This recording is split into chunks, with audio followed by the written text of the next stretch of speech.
观众朋友们好，现在您看到的是今日华尔街的专访栏目，我是主持人 Lizzi 李琦。本期节目中，我们为您采访到的是凯西·穆里根教授，他是美国著名的经济学家，芝加哥大学经济学的教授。他在2018年9月到2019年担任川普政府经济顾问委员会的首席经济学家。穆里根教授在哈佛大学毕业，在1993年获得芝加哥大学经济学博士学位，毕业后成为芝加哥大学经济系的研究员以及教授，从1994年开始担任终身教职。2020年，他出版了《你被雇佣了》这样一本书，介绍了他在川普总统经济顾问委员会担任首席经济学家时的更多内情。在本期专访节目中，穆里根教授为我们介绍川普总统个性、习惯以及政策决策背后更多为人不为所知的故事。Hello, Professor Mulligan. It's great to have you here in our virtual studios. I'm going to jump right in there. So you published a book, You Are Hired. It's a memoir of your years spent as the chief economist of the Council of Economic Advisors. And, in the book, you give lots of firsthand account of President Trump's, engagement with policies and politics and his personalities as well. So I wanted to divide today's interview into three parts. I wanted to talk about the president as a person. From your observation, I wanted to talk about some of the policies, especially some of the more controversial ones, economically speaking. And then I wanted to talk about the CEA as an institution and how it actually works for those of the audience who do not know well about the institution. So I'm going to start with the president's personality. In the first chapter of your book really is about the president's social media habit. So can you tell us a little more about how the president actually uses his Twitter and why it is important? And yeah, I'm glad to tell you about that. There's a lot of myths around that. I think once you realize that he's a populist president and what that means, that he was elected in 2016 from the people in the flyover country. That they were not the people who tend to run government, not the people who tend to run newspapers, TV shows, finance. Those are the people who are engaged in government over the years. And there were others of us who weren't engaged, and he was coming from those others. And that's his base. And he very much understands that better than anyone in the White House understood. That's where his support was coming from. If you look at voting patterns in Washington, D.C. area, something like 20-1 vote for the Democrat and the other one voted for Trump in those areas. If you look at campaign donations from government employees, again, something like 10 or 20-1 donations for Mrs. Clinton versus Trump. So the people normally associated with government were not fans of Trump. His fans were elsewhere.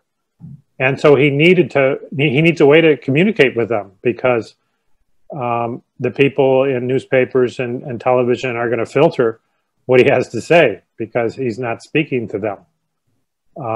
And so the Twitter was the perfect thing that he needed at that time. And he's very deliberate about that. Now, he likes to brag that he has a small social media staff, and you could say that. He says it's just him and Dan Scavino. Really, Dan Scavino does all the typing. And although being the president of the United States, he has a huge staff, and a lot of us are involved in getting material for the president that he may tweet. I wrote some tweets that went through many committees, and finally to Dan, who plugged them in. So he, the image of him in the bathrobe on his iPhone is not at all accurate. I never saw an iPhone in the Oval Office. None of us have electronics in the Oval Office that I ever saw, except Dan Scavino. He has a small little office right next to the Oval Office. And when the president yells out, Dan, Dan comes running in, and he has a laptop and may work on tweeting something. One time when I was there, we were talking about economic growth, and my group had measured that We had done a lot of work making sure the measurements were just right, the assertions were just right. And ultimately, the president took what we brought him, and Dan typed it in and tweeted it out. And then it comes on the internet saying Twitter for iPhone, but I swear there's no iPhone anywhere near that operation. So it's kind of interesting. I think every single one of Trump's tweets, it says Twitter for iPhone, but I doubt really there are any of them that come from an iPhone.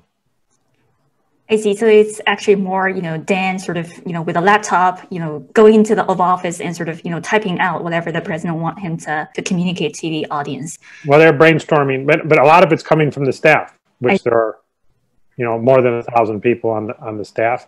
They all go through Dan, but Dan's putting a lot of stuff in there that he did not author for sure. Well, I remember some of the tweets I was there in the Oval Office where they were made. Were Dan did all the typing, so the capitals came from Dan. If there are misspellings that may come from Dan, I mean, certainly the president, he has the people he wants to communicate with, and those people are not that comfortable with professor talk.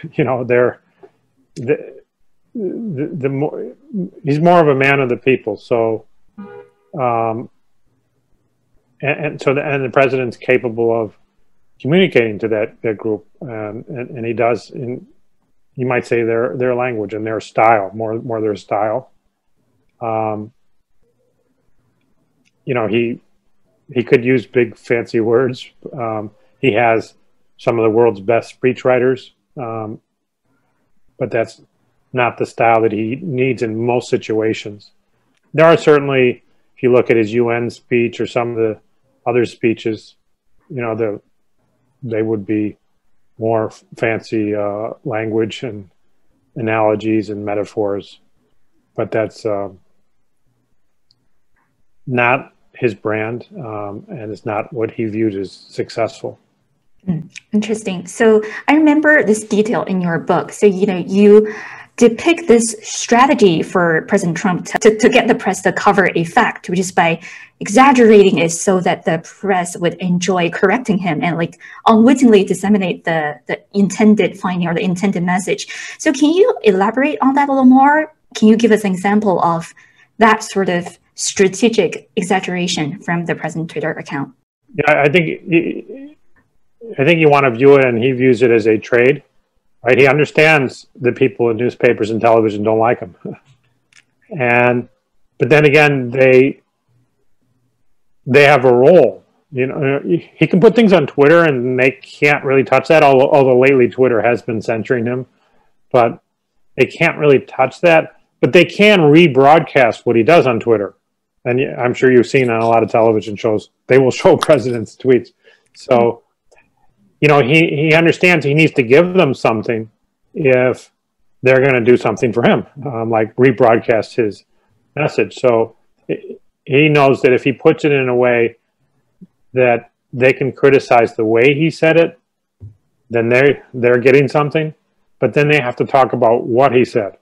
Whether that subject be, looting in urban areas, or that be the growth of the economy, his policies for African Americans. I mean, that was one of the funniest ones I found when he says that he's the best president for African Americans since maybe Abraham Lincoln. And of course, what the newspapers do is they have to do a fact check and look at the other presidents, talk about what Trump has done, which is the whole objective. And then they might conclude, you know what, maybe Lyndon Johnson was a better president than Trump, so Trump is a liar. But in establishing that it was a liar, they had to list off the different things that Trump has done specifically for African Americans. So mission accomplished.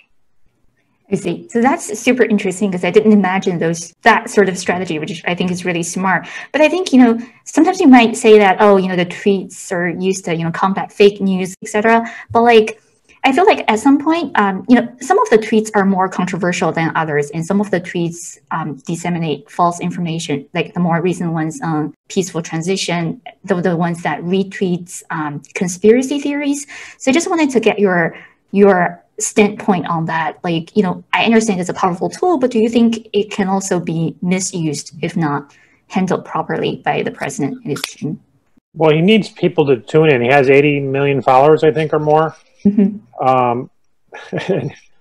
People need to be attracted to that. So there needs to be some element of entertainment in there. Sometimes he's funny. Sometimes he's hilarious, I would say. Other times he's controversial. But something needs to be done to get people to tune in. And he's found a formula for that. Now, maybe there's another formula. I don't know. I don't have it. I think I have 2,000 or 3,000 Twitter followers, not 80 million. So I don't have that formula. But if he didn't have that formula, he goes nowhere. I mean, because certainly the media and the traditional politicians are not going to help him succeed in politics. I see. So, in the book, you also describe the president's marketing ability, which, you emphasize a lot. Can you also give us an example of how the president uses his marketing ability or talent to reach a consensus when something is controversial or not everyone is on the same page? One thing when people aren't on the same page, actually, it's more than marketing. He's a very good listener. That may surprise people when you first hear that claim.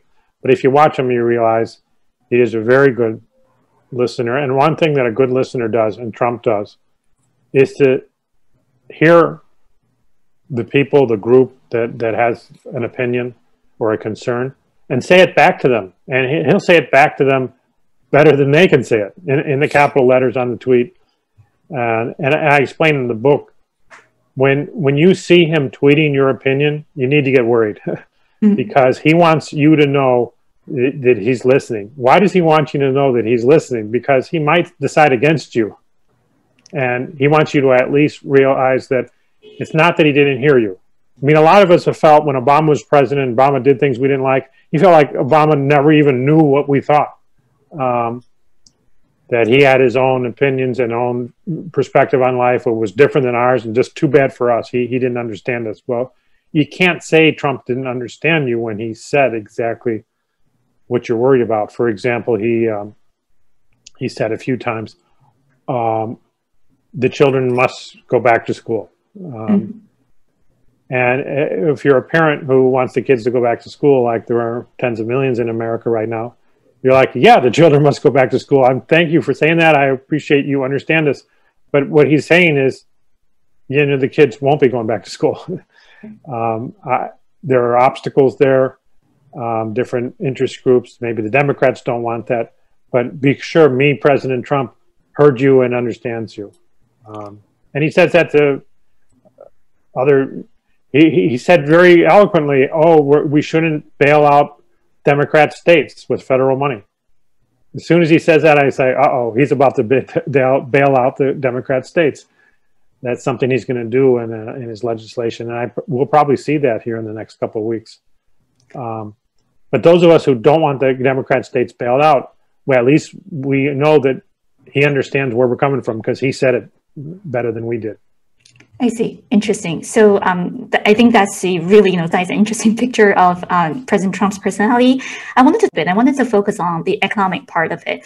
I remember in chapter 8 of your book, you talk about deregulation, which is the relatively successful part of President Trump's economic agenda. But I wanted to turn into something more controversial, which has to do with his trade policies. So I want to start by discussing a few characters that we see in the discussion about trade policy. There's Larry Kudlow, there's Peter Navarro, there's Lighthizer, and there's Mnuchin. And these people seem to have different personalities, and sometimes their priorities don't seem to be fully aligned. So can you just first tell us a little more about how trade policy is devised and implemented in the Trump administration? Well, it's very Reagan-esque. I mean, in fact, Lighthizer had a very similar job for Reagan that he has now. Mm-hmm. And Kudlow was there in the Reagan years. Not quite in the same job he is now. Others. So, now, back in Reagan's time, the attention in international issues was Japan, not China. And today it's China and not Japan. But same sort of issues were discussed. Oh, Japanese companies are not respecting our intellectual property. Other East Asian tigers, as we called them at the time, are not doing that. What can we do? Let's threaten them with the tariff. You know, we have companies here at home who want protection from competition from those foreign companies. What can we do? And they did a lot of these things. Really, the main difference being that Reagan used more quotas. He would say a limit on how many Japanese cars can come on the country instead of a tariff. Which is interesting because the quotas really was a giveaway to the Japanese companies. In fact, Japanese companies, some of the people from Reagan's administration told me the Japanese companies came and asked for a quota and Reagan gave it to them. Prices, right? Yeah, it allows the price to be high, but the money doesn't go to our treasury. It goes to the foreign companies. And so that's why you haven't heard of the Reagan trade war with Japan, because he was giving money, in effect, giving money to the Japanese companies, and they don't want to fight a war against somebody who gives them money, right? Whereas Trump was putting tariffs on Chinese shipments, and you know, Chinese companies naturally don't like that, and they were, I'm sure, urging their government to engage in a trade war, which we had. Yes. Reagan talked very different about trade. Reagan said free trade is beautiful, but that's not what he did. Whereas Trump is more or less says what he does, like it or not. He says what he does, and he says, I'm a tariff man. Right. And I think people like that about Trump, that what you see is what you get from him. If he says, if he's going to be doing tariffs, he's going to brag about being a tariff man. He's not going to try to hide it the way that Reagan did. So I think that's super interesting. But there's one thing I might want to, quibble a little bit over, which is the rhetoric here. So, when Trump and his trade officials talk about trade imbalance, they always argue that, trade balance is a good indicator of whether America is able to trade fairly or if America is getting ripped off. And, from my Econ 101 lesson, I know that's not a valid statement, right? So, Americans are running a trade deficit because we are spending more than we produce. So I just wanted to get your take on that. Like, do you agree with Trump's assessment of the severity of trade balance? And do you think he had the right tool to address whatever issue he's trying to address here? Okay, well, there's two things you raised. One is the idea of a trade balance as a metric, which I don't agree with. You call it the Econ 101. We can call it that. I'll more or less go along with that perspective. And the president is given that perspective. He's a very smart person. He understands it. Peter Navarro does not give that perspective. And the president knows he has those two viewpoints. And he understands both of viewpoints very well. And in fact, we would have different audiences coming to the White House. And the president would either say to my group, Kevin Hassett was the leader of our group, he'd say, Kevin, I want you to do the trade presentation, when it was some of those who might look at things from the Econ 101 perspective, like some of the Republican senators. But if somebody else was coming to the White House, he would have Peter Navarro do the presentation, and Hassett would not be asked to say anything. So the president knows the arguments. He ran for office twice now, and that's his job. It's not a job that I have or Kudlow has or Navarro has. And in speaking to his base, I think he felt the base has some grievances, and this is a way to discuss them. It's not the way to pass an economics test, but that wasn't his job. So that would be the concern. And certainly there are parts of the United States that trade has affected, and in some ways negative. I think one of the biggest concerns during Trump's time and a couple of years before Trump would be some of the drugs. Fentanyl is the most dangerous drug we've ever seen. You know, when I was a kid, there was such thing as drugs, but the customers didn't die. And now the customers are dying, and the fentanyl is coming in through international channels.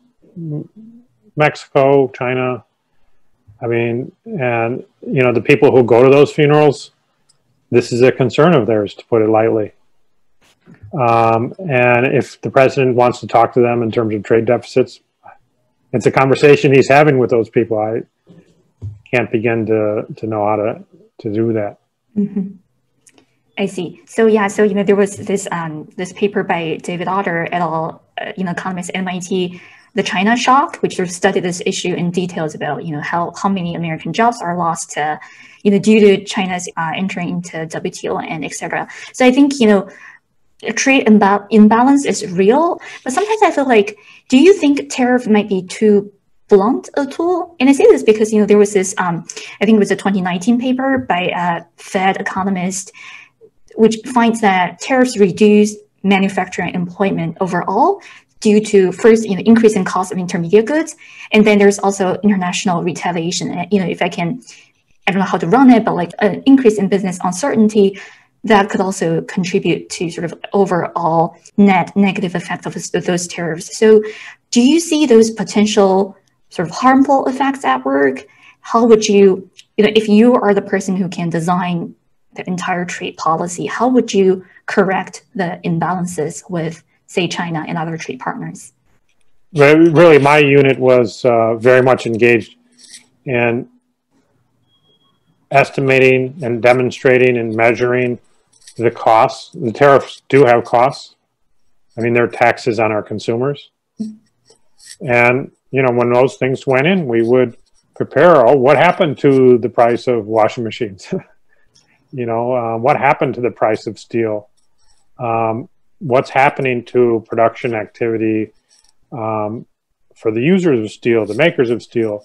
The president saw all those numbers, and they came from my group. So he was aware of the costs.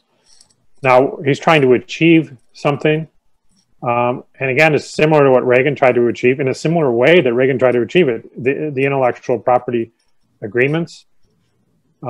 Reagan did threaten tariffs on Japan, and he did some tariffs on Japan, not as many as Trump did. He did threaten a lot of them.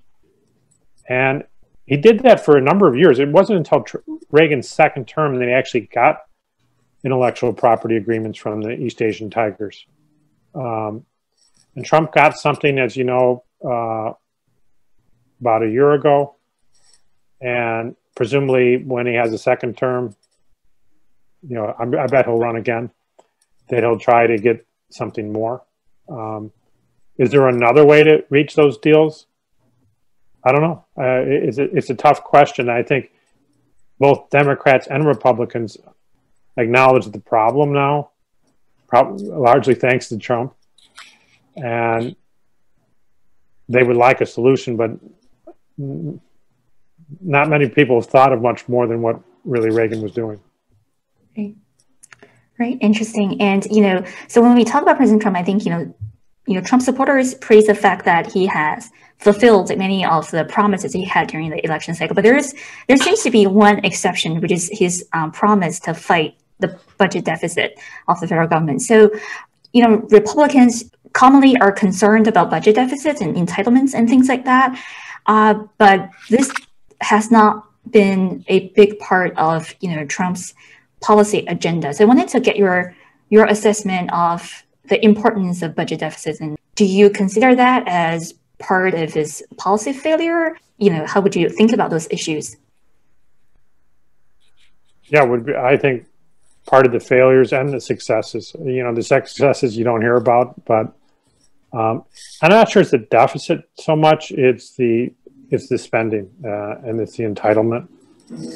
And one of the things that Trump worked on a lot was trying to have a more market orientation to some of the health programs. The entitlements are very much around health. Medicare is our government healthcare program for the elderly. Medicaid is our program for the poor. trying to have a more market orientation, getting people to have their own private arrangements as opposed to being on government programs. He worked on that. You know, he's put on work requirements, pushing the parts of Medicare that are more private, run by private companies and run much more cheaply than the government versions of Medicare. So he did a lot of those things, and that savings will add up, but more was needed to be done. And I think you're right. He did promise to do more as well. So, you know, he's a result-oriented guy. I don't think he's going to disagree with us when we say that's a failure or certainly a mission not yet accomplished. So, you know, at the last segment of this interview, I want to invite you to talk a little more about how economic policies are actually made in the White House, especially about the role of CEA, because I think, you know, many of the audience who are not familiar with decision-making in the White House might be a little confused. You know, what are the different roles? You're the chief economist, you know, Kevin Hassett is the CEA chair. So how do you actually come together, do the analysis, decide what to do, and pitch that to the president if you need, and also implement a policy? Can you sort of walk us through a life cycle of a policy initiative and, you know, let us know how that actually works? Okay, sure. You know, the CEA is special in that it was created by Congress in a law signed by President Truman. Right. So a lot of the components of the White House don't have that. I mean, they were created because a president at some point thought it was a good idea. And they're more or less do whatever the president wants them to do. But we were created by Congress, and we have specific responsibilities, especially writing the economic report of the president every year, and also advising the president on economic issues, in particular, to keep him apprised of how private enterprise can keep our country strong. That's what Congress said to do, and that's what CA is supposed to do, and we always did our very, very best to do what Congress told us to do. So we don't make policy. We have those responsibilities. Now you know, the policies are really made in the agencies. The Department of Transportation, the Department of Health and Human Services is far and away the biggest department. Department of Labor. That's where the policies get made, and that's why when we hear about Biden, who he's putting as Secretary of Labor, Secretary of Treasury, it's important to know who they are because they're really making the policy. Now, Congress's job was told us, the CEA, to, you know, give the president advice. So we would advise him and say, you know, that policy coming from the Department of Health and Human Services has got some issues. And so we would be his advisors on that. We did the agencies where this policy has happened, those were career people. You've heard of Dr. Fauci. He's from the Health and Human Services. He's had a whole career there. The CEA has been different. Congress didn't direct it this way, but it's kind of evolved in this direction, that it's much more turnover. That these are, a lot of us are professors like myself who are there for a year or two. So there's a lot of fresh blood, and that can really help the thinking be lively and innovative because you have new people coming in. On the other hand, we don't know the lay of the land as well as the people who've been there their whole career. So sometimes we get hoodwinked by the people who knew all the career tricks. And so that's kind of the dynamic of policy making. And one of the chapters I had in the book was about the rebate rule, price controls on business-to-business transactions in the pharmaceutical industry. Terrible regulation and terrible economics, gives a lot of money to the pharmaceutical companies, takes money from the taxpayer. You know, we convinced President Trump on multiple occasions to not do that.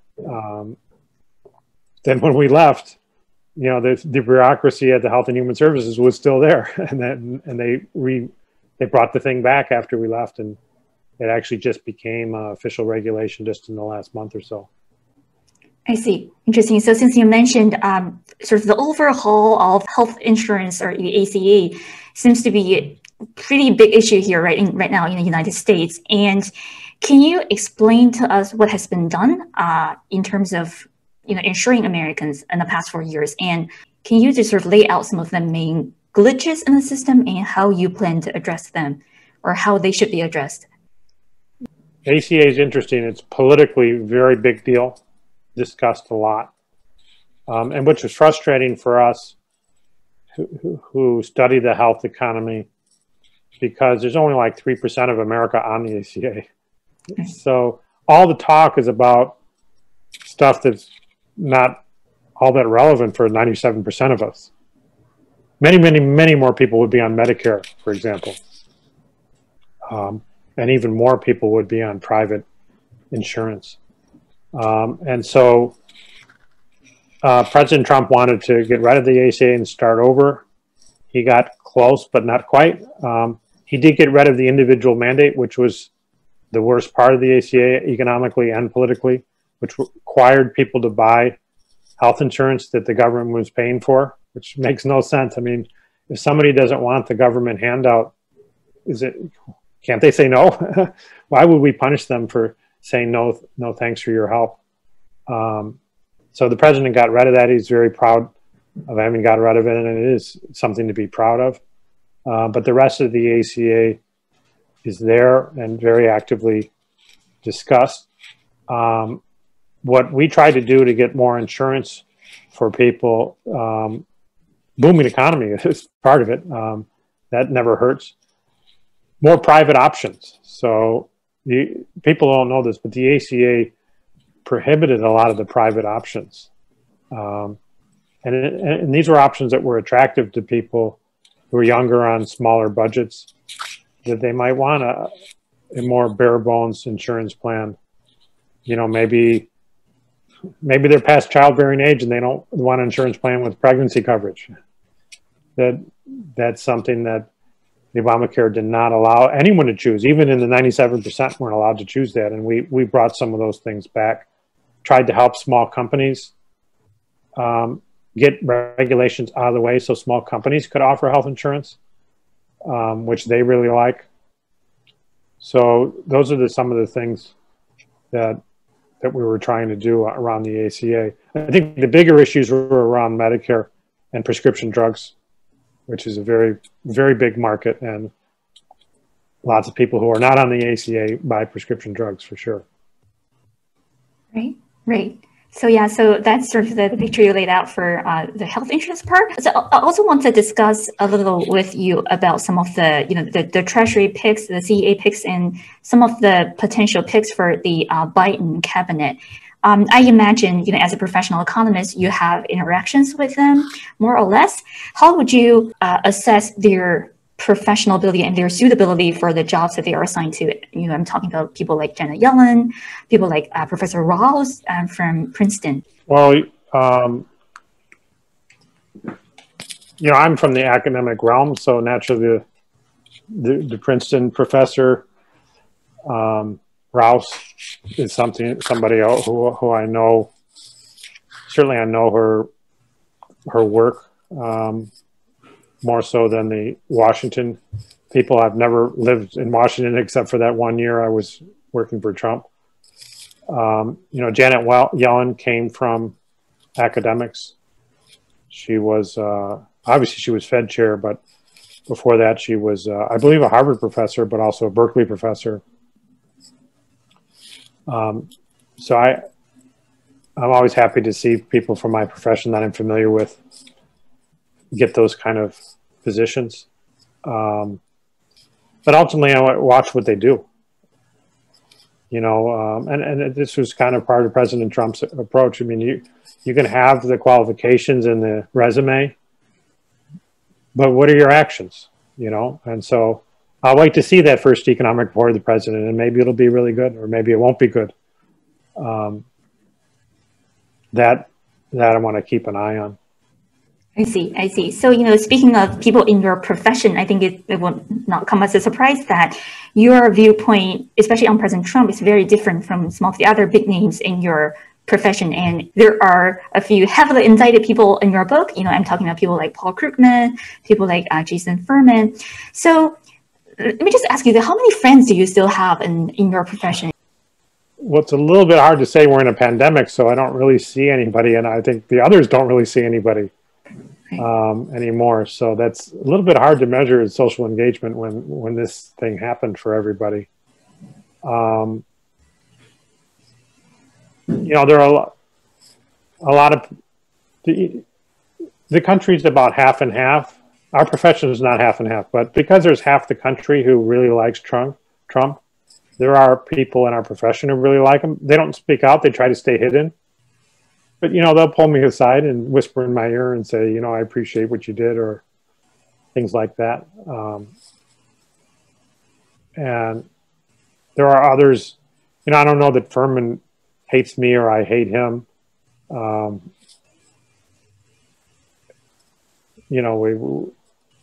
There's some kind of mutual respect there. Krugman's a different story. I mean, he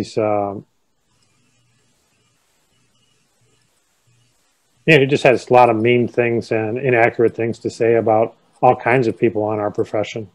It's not the way we talk to each other generally, but it is the way he talks. I see, but Krugman has left the academia for a long time. The same standard for, academics might not apply to him anymore. But anyways, I think it's such a helpful conversation. We definitely learned a lot about, President Trump's personality, President Trump's presidency, and also some of the policy initiatives and the rationale behind those. So thank you so much, Professor Mulligan. What I will do is I will include a link to the book, notes of the program. So, people who are interested in these can go ahead and take a look at the book. Thank you so much for your time, Professor Mulligan. It was such a pleasure to talk to you. My pleasure. Thank you. Bye. Thank you. Bye.